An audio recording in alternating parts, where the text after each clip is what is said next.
Graças a Deus. Queridos, a gente tem então todas as quintas tido esse tempo de aprofundamento bíblico, olhando para alguns temas, né?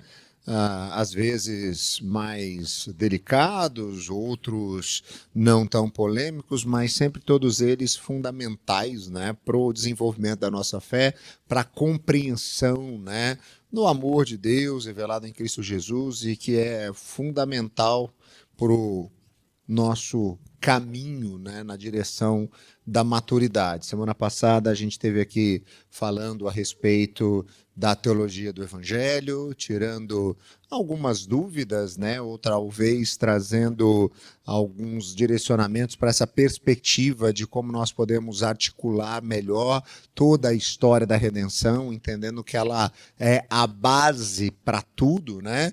E semana passada a gente foi, né, com essa questão básica, hoje a gente começa a trazer alguns elementos que estão totalmente relacionados com aquilo que a gente falou semana passada, a teologia do Evangelho, mas talvez cada vez mais fortalecendo ou deixando mais concreto alguns conceitos, né? E é nessa direção que, começando hoje e a partir das próximas semanas, né, durante 3 semanas, a gente vai falar daquilo que a gente chama de teologia do pacto.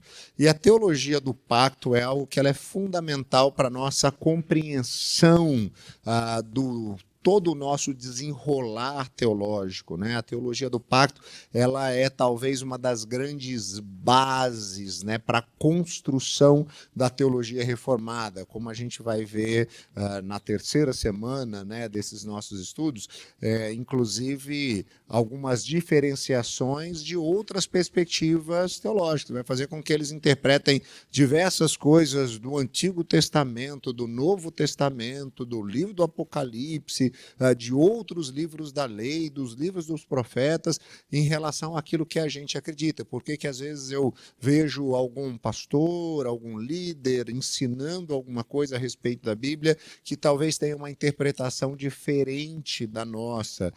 Vale a pena dizer que, às vezes, nessa perspectiva, aqueles que são os fundamentos específicos da fé não se diferem, né, a crença em relação ao todo do Evangelho, mas algumas perspectivas, algumas interpretações de como se desenrola a história bíblica. E isso é importante nós compreendermos, porque quando nós temos uma interpretação diferente do desenrolar da história bíblica, as aplicações práticas para o dia a dia da igreja também acabam sendo diferentes. E aí a gente vai perceber que algumas igrejas têm algumas práticas no seu dia a dia, né, na sua estrutura, que diferem umas das outras. E isso acontece por conta da sua perspectiva teológica, né? Como que elas entendem, como que elas interpretam as Escrituras. Se nós interpretarmos as Escrituras de uma maneira diferente, isso vai ter um resultado lá na frente de prática do jeito de ser igreja também diferente, ok?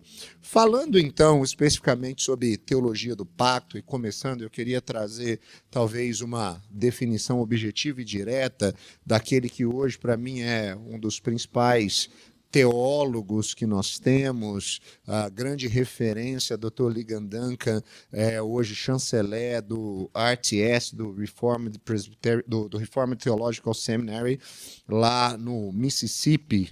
Tive o privilégio de ser aluno dele exatamente nessa área de teologia do pacto.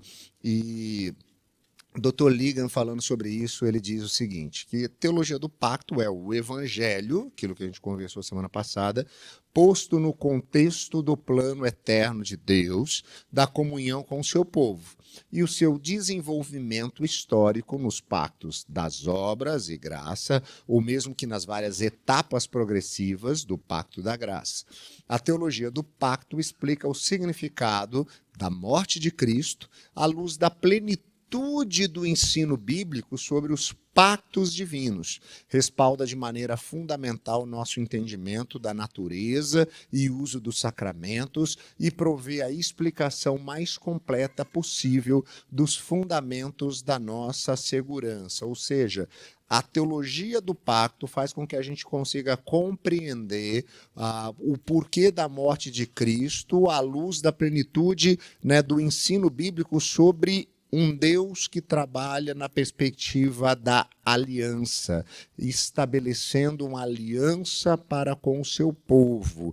E é por isso, né, que Jesus, então, efetivamente caminha resolutamente na direção da cruz para a sua morte. Então a gente vai perceber como tudo isso está conectado, como nós chegamos na morte de Jesus por conta de uma compreensão a respeito da aliança estabelecida por Deus. Então Deus, né, que trabalha, que age, cujo modus operandi aliança, né, vai nos levando numa trajetória que culmina, né, na morte, no derramamento de sangue de Jesus e todas as consequências, né, daquilo que a gente já conhece e que são fundamentais para a nossa fé. Ora, então, como que a gente vai fazer essa divisão? Muitos teólogos sistemáticos, né, trazem aplicações e conceituações a respeito da teologia do pacto. Se você for procurar teologia sistemática, na maioria dos teólogos reformados, você vai encontrar ali capítulos, né, com classificações a respeito disso, mas eu particularmente gosto bastante e gostaria de trabalhar com vocês a partir daquele que eu acho que foi aí ao longo dos últimos anos, das últimas décadas, talvez o principal teólogo que refletiu sobre a teologia do pacto, que é o Dr. Palmer Robertson. Ele tem um livro que já tem aí cerca de mais de 40 anos, mas continua sendo referência para a gente, chamado O Cristo dos Pactos. Então, se você quer aprofundar ainda mais, além daquilo que a gente já está fazendo aqui, que é um curso de aprofundamento, mas você quer ler mais coisas sobre esse assunto, né, eu dou aí de dica para você esse livro, O Cristo dos Pactos, do Palmer Robertson. Existem diversas edições, existe uma edição bem antiga da Luz para o Caminho, existe uma outra editora que fez, a nossa própria casa editora presbiteriana, a editora Cultura Cristã, tem também algumas edições. Você está com um aí, David, em mãos? Aqui, mostra para o pessoal. Esse aí eu não tenho azulzinho, eu tenho um amarelinho. O azulzinho que eu tinha era uma outra versão, que é aquela antiga de Luz para o Caminho, que também era uma capa azulzinha. Então, se você quiser conhecer um pouco mais sobre a teologia do pacto e se aprofundar sobre isso, a dica que eu dou é esse livro, que na verdade o que a gente vai fazer ao longo das 3 semanas é olhar para uma divisão, ou para as divisões, né, desse livro de certa forma, né? Então, o primeiro aspecto que a gente vai conversar no dia de hoje é uma introdução às alianças divinas, que é exatamente a primeira parte do livro do Dr. Palmer Robertson, que fala sobre a natureza das alianças, a extensão das alianças, a unidade das alianças e a diversidade nas alianças. Na semana que vem, a gente vai falar mais especificamente, né, sobre as alianças ou sobre os pactos, né, sobre aquilo que nós chamamos de pacto das obras ou pacto da criação. Daqui a pouco eu vou explicar para vocês o que isso significa, e o que nós chamamos de pacto da graça ou pacto da redenção.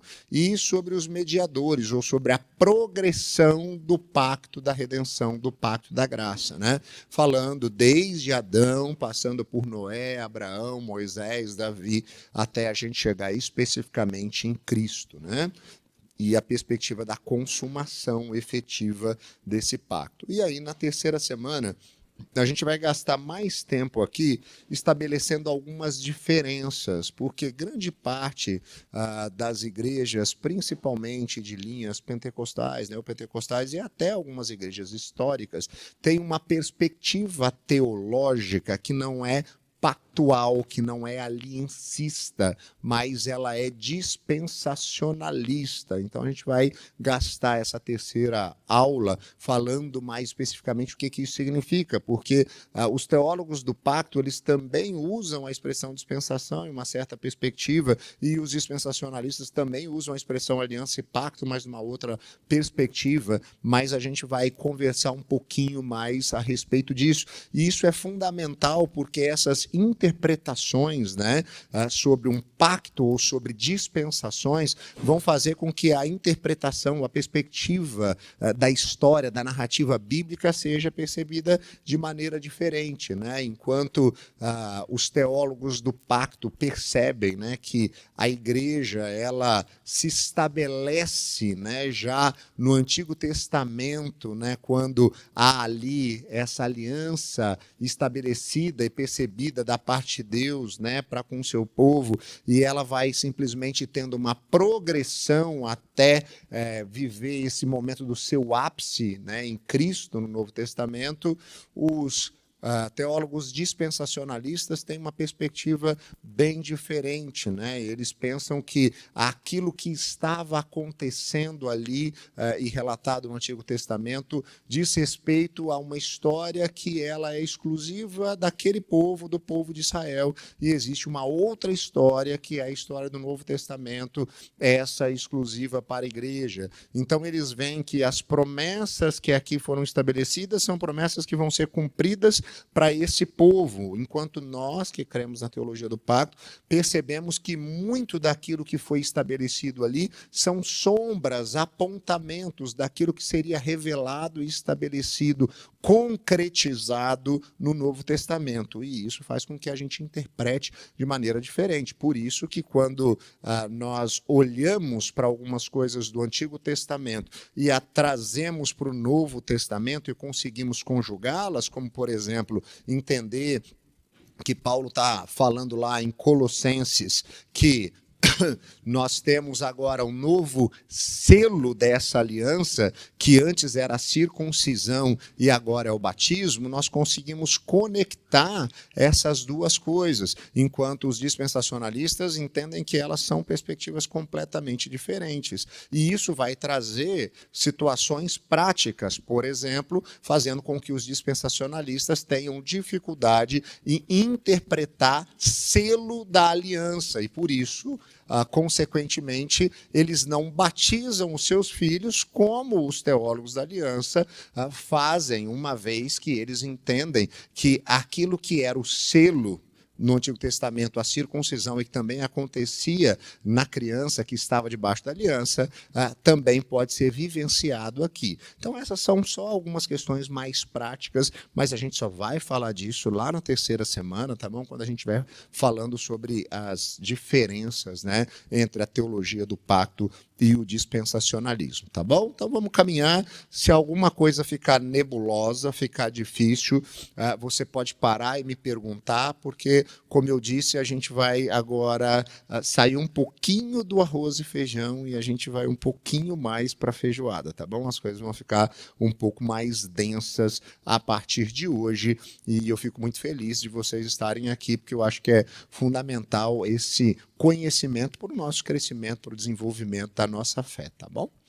Vamos lá, começando então com a natureza da aliança, né? A pergunta é o que é uma aliança? E responder essa pergunta às vezes é meio complicado, né? É que nem o Palmer Robertson até faz essa brincadeira, ele começa o livro dizendo, é como você perguntar o que é mãe, né? Você pode ter diversas respostas, né, para essa pergunta, e às vezes algumas até efetivas, mas você não consiga ter uma ideia muito clara do que isso de fato significa. E ele então estabelece uma resposta, né? Ele diz que a aliança é um pacto de sangue, um pacto de vida e morte, soberanamente administrado. Então, esses são os aspectos que nós precisamos compreender quando nós estamos falando a respeito de Deus Criador, e que esse Deus estabelece pacto, aliança, né? Ele faz uma aliança. Essa aliança é um pacto de sangue, ou seja, de vida ou morte, vida e morte, soberanamente administrado. Quando Deus entra, então, em relação de aliança com o ser humano, ele o faz de maneira soberana, institui esse pacto de vida e morte. A aliança é um pacto de sangue, é um pacto de vida e morte, soberanamente administrado. Então vamos olhar para cada uma dessas partes, né, da definição do Dr. Robertson a respeito da aliança. Então ele diz que a aliança é um pacto. Ora, em seu aspecto mais essencial, a aliança é aquilo que une pessoas, não é isso? É por isso que a gente diz que a gente carrega uma aliança, né? E quando a gente está lá no casamento, fazem os votos e tem aquele momento em que a gente troca as alianças, né? É aquilo que une pessoas. Nada está mais perto do coração do conceito bíblico de aliança do que a imagem de um laço inviolável. A aliança é um laço, um relacionamento que não deve ser violado, que não deve ser quebrado, mas algo que é pleno, aquilo que une, aquilo que junta, né? Nessa perspectiva, então, ele tem a ver com relacionamento, é sempre com uma pessoa, né? Ou Deus, ou o homem, né? Quem faz uma aliança. O resultado de um compromisso de aliança é, então, o estabelecimento de uma relação em conexão, né? Com um ou entre pessoas, ou com Deus, ou entre Deus e as pessoas, entre Deus e a sua criação, né? Entre pessoas. Então, a aliança tem a ver com essa relação, né? Seja entre seres humanos, seja entre Deus e ser humano, seja entre o ser humano e Deus. O elemento que formaliza, né, o formalizador essencial para o estabelecimento das alianças divinas nas Escrituras, tem a ver com aquilo que muitas vezes nós chamamos de algumas promessas, né, ou a declaração verbalizada do caráter do pacto que está sendo estabelecido. Se você for lembrar, né, de alianças estabelecidas na Bíblia, né, nós vamos perceber isso constantemente acontecendo, né? Deus dizendo, por exemplo, para Abraão: olha, eu vou fazer de você uma grande nação, por meio de você e da sua descendência, né? As nações da terra serão abençoadas. Então, a natureza do pacto, né? Ela se dá ali, né, a partir dessa perspectiva da declaração verbalizada. E a gente encontra isso em outras alianças estabelecidas ao longo da Bíblia, até entre pessoas, né? Quando nós temos o aspecto de que o seu Deus será o meu Deus, né? A gente pode lembrar isso até em relação a Ruth falando isso com Noemi, em uma outra perspectiva, mas também de um aspecto de aliança, mas quando a gente fala de aliança, principalmente no que diz respeito a Deus, tem a ver com essa declaração verbalizada. Deus, ele sempre fala para estabelecer a sua aliança. Semana passada eu brinquei aqui, né, que, como minha avó dizia, o combinado não sai caro, né? Então, quando Deus ele coloca a situação, ele diz que vai fazer, né? Ele promete, ele se coloca ali naquela situação que ele diz o que vai acontecer e o que ele vai fazer. Ele fala graciosamente ao comprometer-se com as suas criaturas e ao declarar a base sobre a qual ele se relaciona com a sua criação, né? Então a gente vai ver mais daqui a pouco, né, como ele coloca isso, inclusive quando ele cria, né, o ser humano, né, e ele faz ali esse pacto, essa aliança com o ser humano.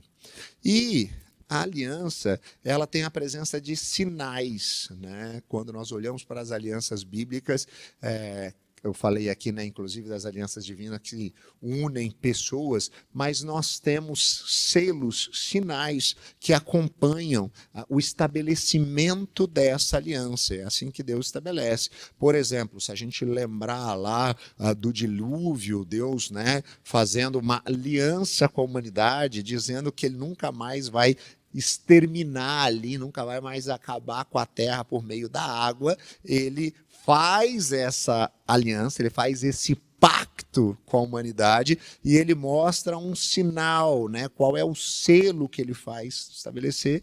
o arco-íris ali aparece como selo dessa aliança. Quando lá em Abraão, né, com Abraão, ele fala, né, que ele vai ser uma grande nação, que Deus vai ser o Deus dele, e por meio dele as nações serão abençoadas e benditas. Qual é o sinal que ele estabelece? O sinal da circuncisão, né? A gente vai conversar um pouquinho mais sobre isso semana passada, na semana que vem, né?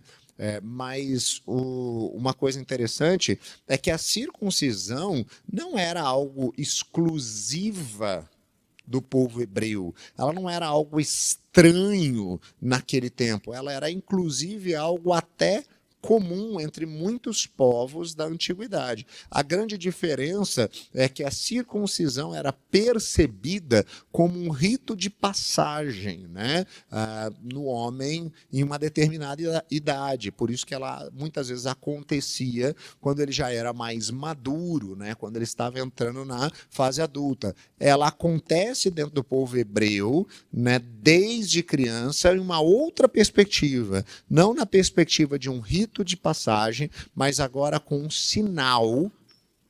simbolismo, um selo, né, da aliança que Deus estabeleceu.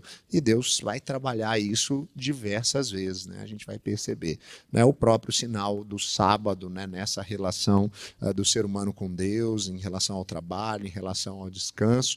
Esses sinais da aliança reforçam o caráter de ligação da aliança. Por quê? Porque quando você tem um sinal, esse negócio te relembra, né? Ele é um sinal visível de algo que você não pode efetivamente ver. Uma aliança estabelecida da parte de Deus não é algo que você vê, você vislumbra, mas quando você tem um selo daquilo, aquilo se torna mais claro, né, evidente. É por isso que quando a gente olha para os sacramentos, né, e a gente diz que eles são sinais visíveis de uma graça invisível, tem a ver com essa perspectiva, né, de simbólica do selo. E a aliança, então, ela é acompanhada, né, por esse selo. O pacto sempre vai trazer esse selo. Então, nós já aprendemos que a aliança, na perspectiva bíblica daquilo que Deus faz, ele é um pacto. E esse pacto é um pacto de vida ou morte, um pacto de sangue. A frase, né, pacto de sangue, a expressão pacto de sangue, ou pacto de vida ou morte, expressa o caráter absoluto do compromisso entre Deus e o ser humano, a criação, a criatura, no contexto dessa aliança. Em iniciando essa aliança, o que Deus está fazendo? O que ele está dizendo? Que jamais ele entra nessa aliança em uma perspectiva informal ou casual. Muito pelo contrário, ele está nesse negócio definitivamente. As implicações dos pactos estabelecidos por Deus estabelecem até as últimas consequências de vida e morte. E aí nós cremos que Deus ele tem os seus atributos e a sua imutabilidade e a sua fidelidade e a sua retidão e a sua justiça. Isso faz com que quando Deus estabelece algo, né, uma promessa, um pacto, uma aliança, isso efetivamente vai ser cumprido. Porque é assim que ele o faz. É algo de vida ou morte, é algo de sangue. E aqui, né, a gente vai ver que quando ele diz um pacto de sangue, tem a ver com a questão de significado de vida, né? A frase pacto de sangue concorda idealmente com a ênfase bíblica de que sem derramamento de sangue não há remissão. O sangue tem a significação das Escrituras porque ele representa vida, não porque algo seja bruto e sangrento, né? Mas que o entendimento, né, daquela cultura, e a gente percebe isso em Levítico capítulo 17, versículo 11, é que a vida vida está no sangue. O sangue simboliza vida, e esse é o aspecto fundamental. Por isso, o derramamento de sangue representa um julgamento sobre a vida. A imagem bíblica do sacrifício de sangue dá ênfase à inter-relação de vida e sangue. É por isso que, quando Deus estabelece todos aqueles processos ritualísticos, como a gente até conversou semana passada, lá atrás, tem a ver com sangue derramado, porque essa aliança, e a gente vai perceber daqui a pouco, né, que foi efetivamente quebrada pelo ser humano, e a gente vai falar daqui a pouco sobre o pacto da criação.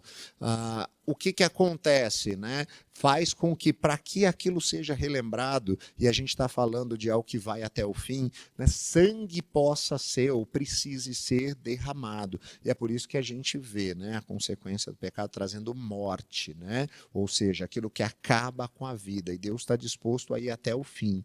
E aí a gente vê isso lá no Éden, a gente vê isso no Egito, a gente vê isso no deserto, em todo o sistema sacrificial estabelecido. O que aconteceu ali? Voltou. Meu tinha subido. Cristo morreu em lugar do pecador por causa das violações da aliança. Então, o que acontece? A gente diz que a necessidade da morte sacrificial de Cristo se dá porque a aliança que Deus estabeleceu foi violada. E como esse pacto é um pacto de vida ou morte, sangue precisa ser derramado, porque ele tem esse aspecto da vida que ali é tomada e tirada. Então é por isso que, como a gente viu semana passada, a humanidade está condenada à morte. Mas Cristo, ele toma sobre si mesmo as maldições, né, consequências dessa aliança. Lembra que eu disse, se você comer, certamente você vai morrer, né? Então, essa maldição é tomada por ele, ele morre no lugar do pecador. E aqui tem um aspecto que a gente precisa entender, porque ele é fundamental dentro da nossa crença, da base da nossa construção teológica. A morte de Cristo, ela não é meramente testamental, ela é pactual. E a gente precisa entender nesse aspecto a diferença, né, de um testamento e de um pacto. Certamente é verdade que o cristão é apresentado nas Escrituras na condição de herdeiro de Deus, nós somos filhos de Deus, só que nós somos herdeiros pelo processo de adoção na família de Deus, né? Do Deus que nunca morre, e não pelo processo de uma disposição testamentária, não é uma definição, né, que é colocada ali, ou um testamento, como se ele deixasse para a gente de herança, né? A herança é isso, vocês... Não, é um pacto estabelecido e que tem a ver, né, com isso, de nós sermos adotados pelo preço de sangue, vida ou morte. E aí, a outra parte é a aliança, é um pacto de sangue soberanamente administrado. Tem a ver com a ação soberana de Deus. Não é o aspecto de uma barganha, de uma troca ou de um contrato que vai caracterizar as alianças divinas na Escritura. O soberano Senhor do céu e da terra é quem dita os termos da sua aliança. Ele estabeleceu essa aliança. Ele é soberano. Ele disse os termos. É por isso que ele estabelece desde a criação de tudo. Funciona assim. Isso tem a ver com o caráter de Deus, a soberania de Deus, o poder de Deus, quem ele de fato é. Então a gente precisa entender que a aliança é então um pacto de vida ou morte, um pacto de sangue soberanamente administrado. E aí a gente passa para a extensão dessas alianças, né? Uma ampla evidência bíblica estabelece o papel vital que as alianças divinas têm desempenhado no tratamento de Deus com o homem, ou seja, depois daquilo que acontece, né, no Éden, da separação, né, do pecado, da quebra, né, de uma aliança, do restabelecimento de uma nova aliança. Então, desde aquilo que vai na sequência e biblicamente, na perspectiva cronológica, o que vem depois ali do Éden é o que nós encontramos agora já com Noé, e isso caminha até Jesus Cristo. Nenhum período da história da redenção, desde Noé até Jesus, fica fora do reino do tratamento em aliança de Deus com o seu povo. Ou seja, toda a trajetória que você tem na sua Bíblia, todas aquelas histórias, sejam as relatadas no Pentateuco, sejam as relatadas naquele processo histórico, desde os juízes, do reino, dos profetas, até o Novo Testamento, tudo está debaixo da perspectiva da aliança que Deus estabeleceu com o seu povo. Tudo isso está conectado dentro dessa mesma aliança, né? Dentro desse mesmo pacto, dentro dessa mesma progressão. Dentro dessa unidade das alianças, então, se a gente olhar para as alianças, por exemplo, com Abraão, Moisés e Davi, elas não são entidades próprias, autocontidas, que têm um valor, um caminho ou uma ideia em si mesmas. Ao contrário, cada aliança sucessiva edifica-se sobre o prévio relacionamento, continuando a ênfase básica que foi estabelecida antes. Então, não é uma aliança agora nova com Abraão, ou nova com Moisés, ou nova com Davi, mas pelo contrário, essa unidade entre as alianças mostra essa continuidade. Por exemplo, a unidade dessas três alianças se vê particularmente na experiência histórica de Israel e na ênfase genealógica das Escrituras, né? O Deus de Abraão, de Isaac, de Jacó é aquele que chega até Moisés, e a gente percebe então na Bíblia constantemente essa lembrança por meio das genealogias, né? E fulano que gerou Beltrano, que gerou Ciclano, para que a gente entenda que essas histórias estão conectadas. É por isso que lá na frente, o Deus de Israel, né? O Deus de Abraão, Isaac e Jacó. Por quê? Para que se tenha essa concepção, né, dessa unidade em torno das alianças. Na medida em que progride a história do tratamento de Deus com o seu povo, a unidade do pacto da aliança torna-se mais evidente. Por quê? Porque mesmo lá na frente, a gente consegue perceber que estão conectadas com aquilo que está lá atrás, né? Esse povo vai caminhando e esse povo tem uma mesma perspectiva, o mesmo direcionamento, né? Para que ele possa viver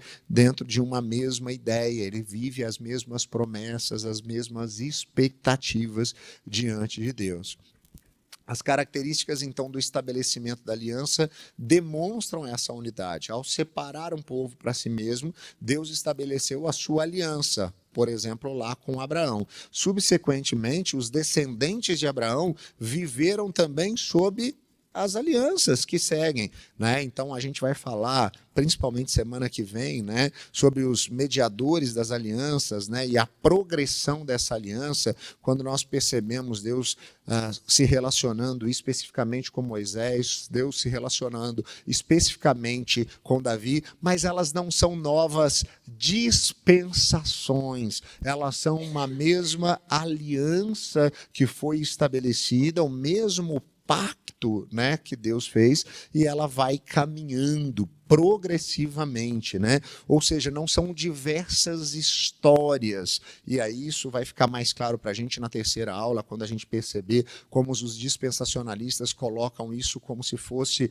uma nova história, uma nova história, uma nova história, mas nós entendemos que essa história é uma história que está em progressão, né? Mas ela é a mesma história, é o mesmo pacto, é a mesma aliança. Aquilo que Deus estabeleceu com Davi está conectado com aquilo que ele estabeleceu com Moisés, que por sua vez está conectado com aquilo que Deus já havia estabelecido com Abraão. Há uma progressão, não uma nova pessoa encontrada e agora uma nova aliança. Está fazendo sentido isso para vocês? Né? Não é Deus, ele simplesmente apagou, né, tudo. Em vez de limpar o quadro e começar de novo, né, como às vezes é a perspectiva de alguns, né, Deus então fez uma aliança aqui, então agora apagou tudo novo, esquece aquilo ali, agora ele tem uma nova aliança aqui. Não, essa aliança é a mesma, ela está conectada, ela só está numa perspectiva progressiva, né?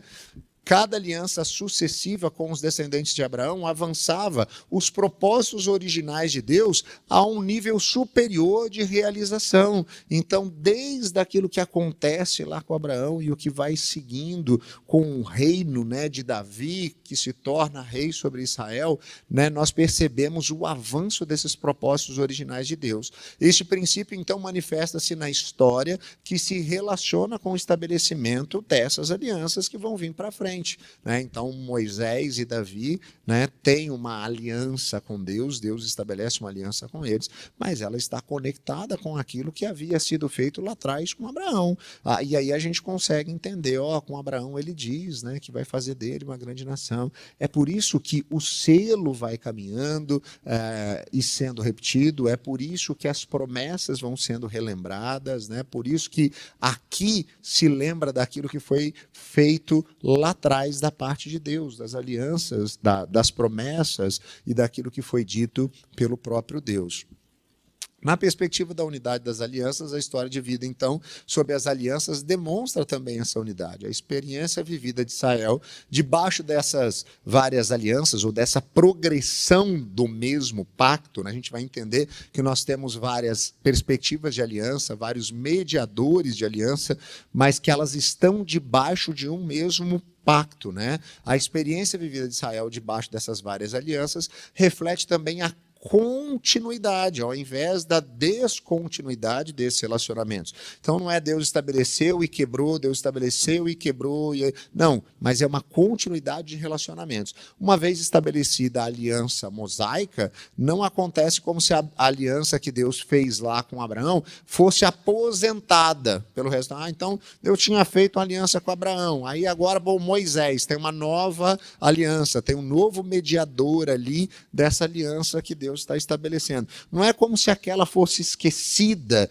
e simplesmente abandonada e elas não tivessem nenhuma conexão. Muito pelo contrário, há continuidade, não descontinuidade. Mais uma vez, isso talvez possa parecer um tanto quanto confuso agora, mas quando a gente for olhar lá na frente da perspectiva, do entendimento, né, de outras interpretações teológicas, isso é fundamental para a gente.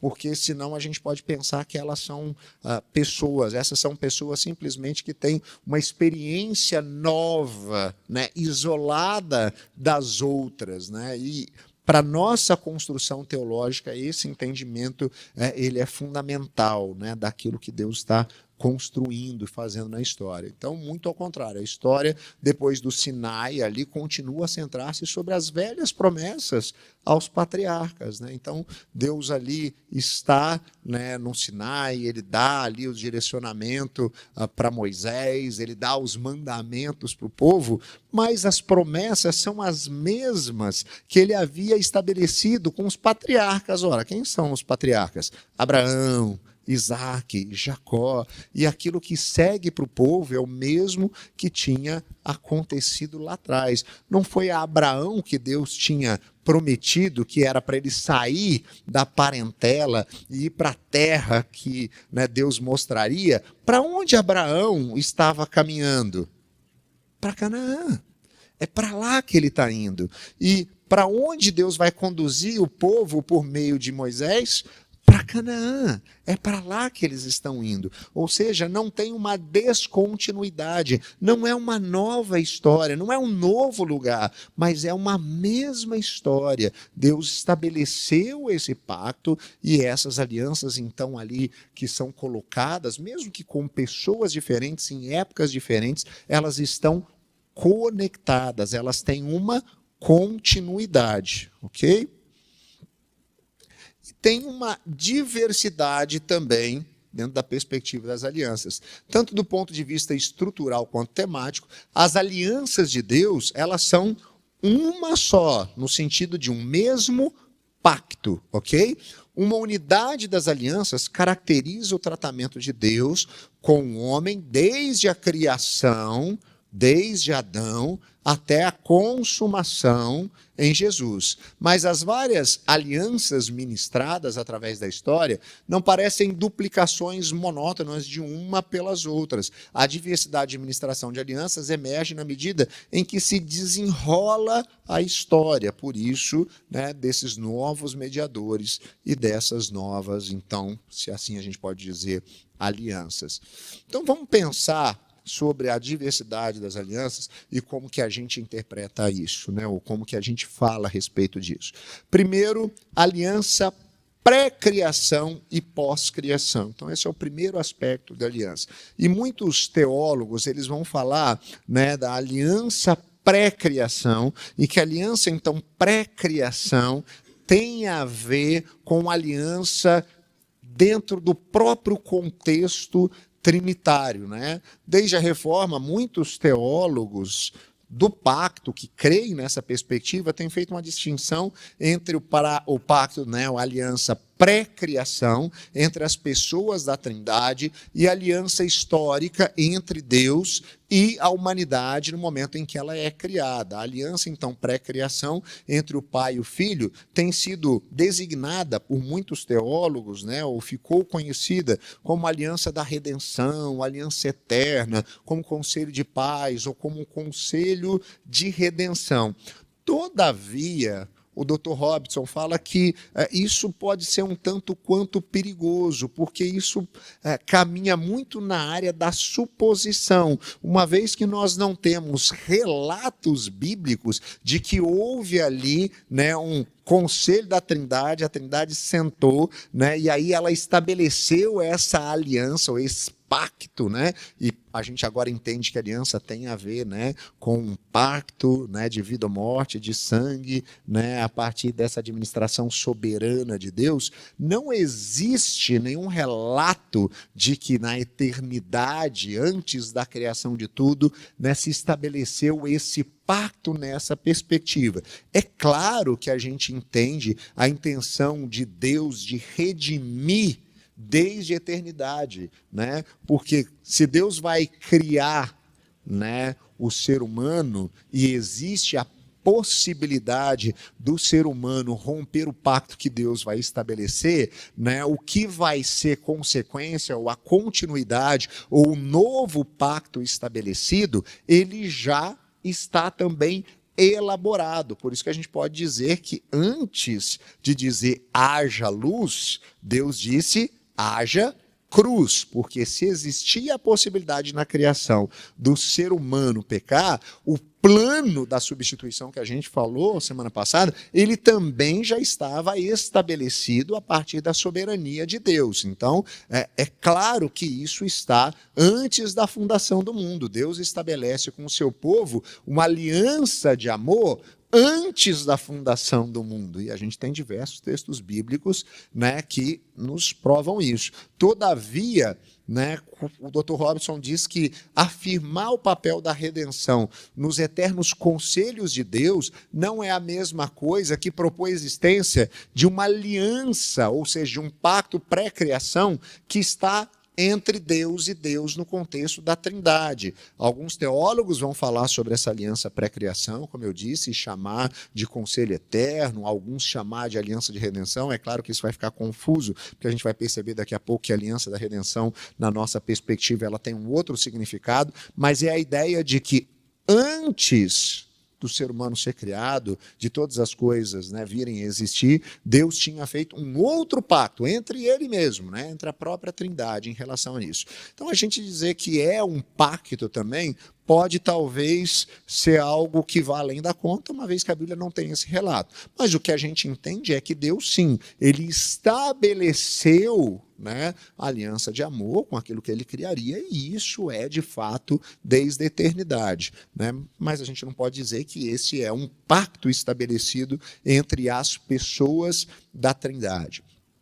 E aí chega num aspecto fundamental para a gente começar a compreender o que é, né, a teologia do pacto. E aí o que eu vou só falar por cima agora é exatamente o que semana que vem a gente vai destrinchar, né?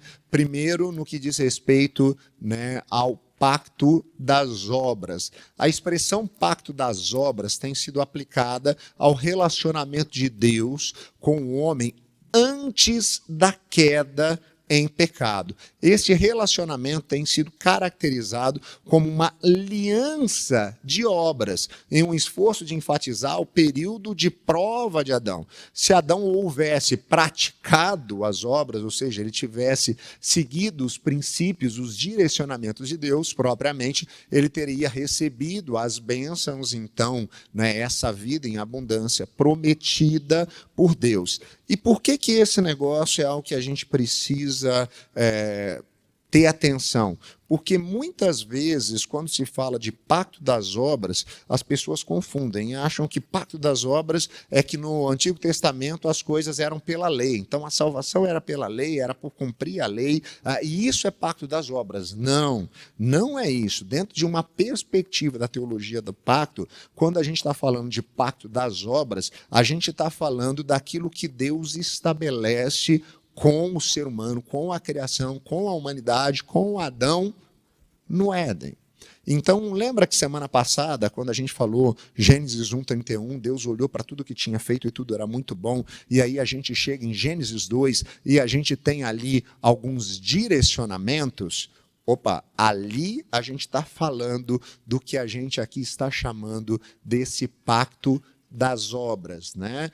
É o que ele estabelece ali com o ser humano. E aí, por exemplo, a gente percebe a questão do trabalho, do cultivar a terra, o que eu falei semana passada do mandato cultural, né, do mandato relacional, né, do ser humano ali, Adão e Eva, não só representando a conjugalidade, mas toda a humanidade, e também o relacionamento do ser humano e Deus. Então, tudo aquilo que eu falei semana passada, que está lá em Gênesis 2, é dentro desse aspecto do pacto das obras. E pacto da graça, então, é aquilo que tem sido usado normalmente pelos teólogos sistemáticos, como eu disse. Se você for pegar uma teologia sistemática, numa perspectiva reformada, e for estudar sobre teologia do pacto, é assim que você vai encontrar essas terminologias, pacto das obras e pacto da graça, que é aquilo que descreve, então, o relacionamento de Deus para com o seu povo depois da queda do homem em pecado, desde que o homem se tornou, então, incapaz de praticar as obras adequadas para merecer a salvação. Esse, então, é o período compreendido como sendo primariamente controlado pela graça de Deus. Então, no momento em que o ser humano tinha o arbítrio, a livre escolha, a possibilidade, é o momento em que ele estava dentro daquele pacto, aqui chamado de pacto das obras. Depois que ele não tem essa possibilidade, uma vez que ele quebra esse pacto e experimenta as consequências desse pacto, ou seja, ele está condenado, existe agora uma nova perspectiva. Aí sim, um novo pacto, que é o pacto da graça. Agora, essa terminologia tradicionalmente associada com o esquema, ela tem algumas limitações. É correto perceber que aqui está separando em duas épocas básicas, né, o tratamento de Deus com o ser humano, né? Uma é pré-queda, né, antes do pecado entrar na história da humanidade, e a outra é pós-queda, depois que o pecado entrou na história da humanidade. Todavia, essa nomenclatura que é escolhida para designar essas épocas, ela sofre uma falta de precisão, porque quando a gente fala da aliança das obras em contraste com a aliança da graça, pode parecer sugerir que não tinha graça da parte de Deus, bondade da parte de Deus, benevolência da parte de Deus no pacto, na aliança das obras. Então, essa pode ser uma perspectiva complicada por causa da nomenclatura, né? E a dificuldade que a gente pode ter por isso. Aí, o Dr. Robertson, nesse livro, e exatamente por isso que eu escolhi esse livro para tratar com vocês, ele traz uma outra perspectiva, uma outra possibilidade, uma outra nomenclatura, que eu agrado e gosto muito mais, porque eu acho que ela torna um pouco mais simples para a gente entender, ou seja, ela evita algumas confusões. O Dr. Robertson, ele não fala de pacto das obras e pacto da graça. Ele usa uma outra terminologia para a mesma coisa. Repare, é da mesma coisa que a gente está falando. Só que em vez de chamar de pacto das obras, ele chama de pacto da criação. Aquilo que é pré-queda. Aquele pacto estabelecido com Deus, né, quando Deus coloca o ser humano no jardim e dá os direcionamentos, né, para ele. Lembra? Cuidar do jardim, multiplicar, não comer da árvore do conhecimento, do bem e do mal. Aquilo que é estabelecido ali é o pacto da criação, relacionamento com Deus, aliança estabelecida com Deus ali. Só que essa aliança é quebrada e vai trazer consequências. E aí depois a gente vai conseguir juntar as peças e entender como pacto tem a ver, né? A aliança aqui nessa perspectiva tem a ver com um pacto de sangue, por isso que quando o pecado entra na história, quebrando esse pacto, o que acontece? Sangue é derramado. Sangue é derramado no Éden, sangue é derramado no Egito, sangue é derramado nos ritos sacrificiais, sangue vai ser derramado lá em Jesus, ok? Porque esse pacto da criação é quebrado. E ele traz como terminologia o pacto da graça, ou substituindo o pacto da graça, o que ele chama de pacto da redenção, uma vez que ele diz que graça está no pacto das obras. A benevolência de Deus está no pacto das obras e está no pacto da graça. Então ele chama aqui de pacto da redenção, que é a intenção de redimir, então, agora o ser humano. Então ele diz que as expressões pacto da criação e pacto da redenção podem servir de maneira muito mais apropriada, né, para a gente categorizar o pacto de Deus com o ser humano, antes e depois da queda. Então, o pacto da criação refere-se ao pacto que Deus estabeleceu com o homem na criação. E o pacto da redenção inclui as várias ministrações pelas quais Deus ligou-se ao homem desde a queda. Então, o pacto da redenção é aquilo que começa a ser mostrado dentro de todas aquelas perspectivas de aliança que Deus estabelece com Adão, com Noé, com Moisés, com Abraão, com Moisés, com Davi, ok? Então, até a gente chegar efetivamente em Jesus. Está fazendo sentido isso para vocês até agora? Está dando para entender? E aí, uma outra coisa na diversidade das alianças, né, para a gente compreender as terminologias, é quando se fala de velha aliança e nova aliança, né? E isso também faz com que algumas pessoas pensem que, então, por isso, uma separação. Pastor, mas quando você celebra a ceia, você fala as palavras de Jesus. Ele é o sangue da nova aliança. Então, essa aliança é nova, aquela é outra. Então, essa é nova, aquela é outra. O pacto de Deus com o homem antes de Cristo, né, ele pode chamar a velha aliança, e o pacto de Deus com o homem depois de Cristo pode chamar uma nova aliança. Só que elas não são coisas distintas, como se a velha aliança, como pensam os dispensacionalistas, e a gente vai falar isso na terceira semana, é apenas para o povo de Israel, e a nova aliança ela é apenas para a igreja. Então, elas são coisas separadas. O que Deus prometeu para Israel, ele vai cumprir para Israel, tem a ver com Israel, não tem nada a ver com a gente. Então, aquela é a velha aliança, a antiga dispensação. Agora não tem mais nada a ver com isso. Agora é uma nova aliança e elas são duas coisas separadas. Não, nós não cremos nisso. Nós cremos que a velha aliança e a antiga aliança, elas são o mesmo pacto. Só que a velha aliança, ela pode ser percebida ou caracterizada com promessa, sombra, profecia, e a nova aliança como cumprimento, realidade, realização. Ou seja, aquilo que foi prometido lá atrás, muitas vezes agora ele é cumprido espiritualmente em Cristo, ok?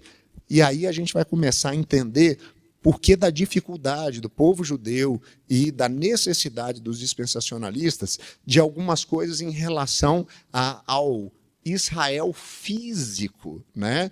Porque nós passamos a acreditar, então, que como esse é o mesmo povo, nós, igreja, somos o Israel de Deus. Então, essa questão do reino, né, prometido da parte de Deus, né, que ele faz ali no Antigo Testamento, e o povo está esperando um Messias que venha para libertá-los por causa dessa promessa, e aí os dispensacionalistas começam a pensar, não, precisa ter um reino milenar em que Jesus vem para reinar, para que se cumpra essa promessa, e isso vai trazer implicações para o povo de Israel, e nós pensamos, isso não se dá dessa maneira, porque o reino de Deus ele é estabelecido em Cristo Jesus, não na perspectiva que eles estavam imaginando, um reino terreno, mas de um reino espiritual. Você consegue entender por que de muitas diferenças, né? Para a gente conseguir olhar para certas coisas. E aí, não é o caso agora, tá bom?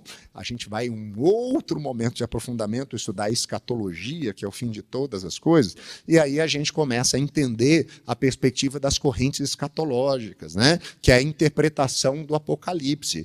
E aí, as correntes escatológicas, dentro de uma perspectiva mais pactual, elas acabam olhando para o Apocalipse de uma maneira mais simbólica e as perspectivas dispensacionalistas de uma maneira mais literal, né? Por isso que os pré-milenistas históricos e os pré-milenistas dispensacionalistas, não se preocupe com essas terminologias, a gente vai falar, como eu disse, num outro momento, mas são aqueles grupos de pessoas que olham, né, para o Apocalipse e dizem assim, olha, isso é literalidade, isso vai acontecer para se cumprir questões de promessas lá para Israel. E nós temos uma interpretação, não, esse é um aspecto simbólico, porque essas coisas já foram cumpridas em Cristo Jesus, porque o reino de Deus já veio, ele já foi estabelecido. Ainda não se deu na sua plenitude, mas ele já vem em Cristo Jesus, tá bom? Aí é a confusão das datas, né? Oi? Aí, exatamente, aí vai... Venceu aquela data. Não, mas não era isso. Aí faz outra data. Aí vai tentando, vai achando, vai tentando achar. Porque se ele tem uma perspectiva histórica, ele quer começar a colocar, por exemplo, veio o coronavírus, aí veio uma enxurrada, aí tá vendo, o mundo está acabando. Dentro da nossa perspectiva, o fim dos tempos, nós estamos de fato neles, desde Pentecostes. Por quê? Porque Pedro diz, aqui se cumpre, né, o que o profeta Joel disse. No fim dos tempos, isso vai acontecer. Eu derramarei o Espírito e papapá. Então, na nossa perspectiva, os fins dos tempos é o tempo que nós estamos. Não é em algum momento lá na frente onde vai acontecer algumas coisas, né? Aquilo lá é quem leu o livro Deixados para Trás e não a Bíblia, né? Na época que era adolescente lá atrás, né? Tinha um livrinho que falava, né, de uma perspectiva dispensacionalista, né, do pré-milenismo na escatologia, que contava assim, meio como uma novela, né? O que vai acontecer da tribulação, vai vir o anticristo. Oi? Tem até filme. Você é do que assiste filme, né? Vai, né? Estou vendo. Te contar, hein? Toda a história. Esse é um negócio interessante. Eu falei que, na nossa perspectiva, então, a gente tem o aspecto, né, da sombra, né, e aqui da realização. Então, não é uma coisa e outra. Eu não sei se vocês lembram, a gente teve uma revista de escola dominical aqui, onde a gente tratou, né, de como a gente tinha ali em Levítico e como a gente tinha nos livros da lei algumas coisas que eram estabelecidas e como isso era cumprido em Hebreus. Né? Em Hebreus a gente tem lá mostrando, né, essa aplicação dessas coisas. Vocês lembram? Quem lembra dessa revista? Joia. A carta de Hebreus, toda ela é estruturada nessa perspectiva, né? O conceito de promessa na velha aliança que atinge o cumprimento, então, agora na nova aliança. Então, é velha e nova na perspectiva da consumação de Cristo Jesus. Não porque é uma e outra, é o mesmo pacto, ok? Essa é a maneira como nós entendemos. Então, essa compreensão é fundamental. Para a gente caminhar para o fim, Lá no livro do Dr. Robertson, ele traz um diagrama, né, onde ele fala, né, sobre a questão da perspectiva da aliança, né, do pacto da criação, né, e do pacto da redenção, e ele vai colocando, né, esse elemento para a gente perceber essa progressão, né, e como nós temos, né, essas sombras aqui embaixo que vão ser ali então estabelecidas lá em cima. Então os traços do diagrama tensionam a representar diversos aspectos das alianças divinas na sua diversidade. Então algumas coisas que ele coloca. O propósito definitivo do pacto da criação encontra realização na aliança da redenção, aquilo que Deus estabeleceu, que era para o ser humano viver efetivamente lá, e ele quebra, ele encontra a sua realização, então, agora sim, efetiva, no pacto da redenção. Os alvos pretendidos das duas alianças, então, eles se correspondem. Pela redenção, os propósitos originais lá da criação, eles são atingidos, ou vão além, eles são superados, né? Aí a gente ora de novo para a gente compreender, né, como eles estão conectados. As várias ministrações da aliança, eu sei, isso parece confuso, né? Porque é o mesmo pacto, mas a gente fala dessa aliança nova toda hora, uma aliança com fulano, uma aliança com Beltrano, é tanta aliança dentro do mesmo pacto, mas as ministrações diferentes, né, da aliança, ou como alguns gostam de chamar, né, os mediadores dessa mesma aliança, né, que é a aliança da redenção, relacionam-se organicamente umas com as outras. Elas não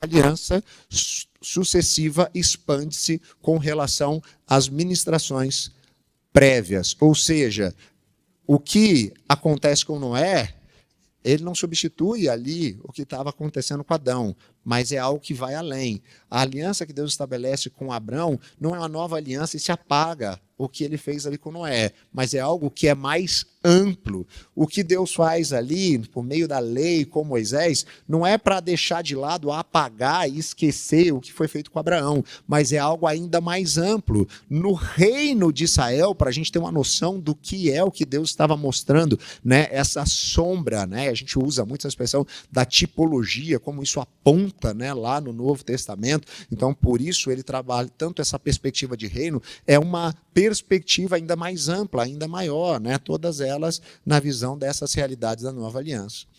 Cada uma das vagas ministrações proféticas da aliança da redenção, ou seja, aquelas linhas quebradas, encontram o seu cumprimento agora efetivo em Cristo, porque as alianças ali estabelecidas, elas não são efetivamente cumpridas, principalmente da nossa parte, no sentido de que elas não estão plenas, completas, experimentadas na sua completude, né?